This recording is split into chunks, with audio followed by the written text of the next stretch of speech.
হতে পারতেন ম্যাচের নায়ক, কিন্তু গোটা ম্যাচেই দেয়া হয় একটি মাত্র হলুদ কার্ড, আর সেটিও পেলেন নেইমার।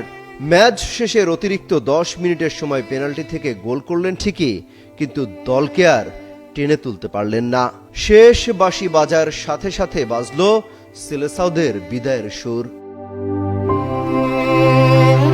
36 বছরের মধ্যে এই প্রথম বিদায় নিতে হলো শেষ 16 থেকে। চোখের সামনে পুরো দলকে হালান্ড ঝড়ে বিধ্বস্ত হতে দেখে মাঠেই কান্নায় ভেঙে পড়েন ব্রাজিলের হয়ে সর্বোচ্চ গোলদাতা নেইমার। চোখ মুছতে মুছতে নিজেই আবার সান্ত্বনা দিচ্ছেন সতীর্থদের, তবে মুখ থেকে কোনো কথাই বের হচ্ছে না। হয়তো ভাবছিলেন বিশ্বকাপের মঞ্চে আর নামা হবে না, সেই ম্যাচটি এত দ্রুত চলে আসবে সেটাও হয়তো কল্পনাই করেননি নেইমার। 68 মিনিটের মাথায় যখন তিনি নামলেন, তখনও 0-0 গোলের ব্যবধানে ব্রাজিল নরওয়ে। এরপর মাঠে নেমে কোনো ক্যামিও দেখাতে পারলেন না নেইমার।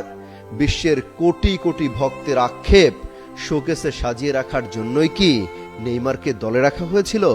আজকের ম্যাচে শুরুর একাদশে নেইমারকে রাখা গেলে হয়তো পেনাল্টিটা মিস হতো না। ম্যাচ শেষে নির্বাক চলচ্চিত্রের প্রধান চরিত্রে যেন আবির্ভাব হলেন কার্লো আনচেলত্তি। কোনো জবাব নেই। তিনিও হয়তো ভাবছেন যে নেইমারকে শোকেসে রেখেছিলাম ঠিক যেন পারমাণবিক বোমা হয়ে মাঠে ফিরবেন, কিন্তু কথা রাখেননি নেইমার।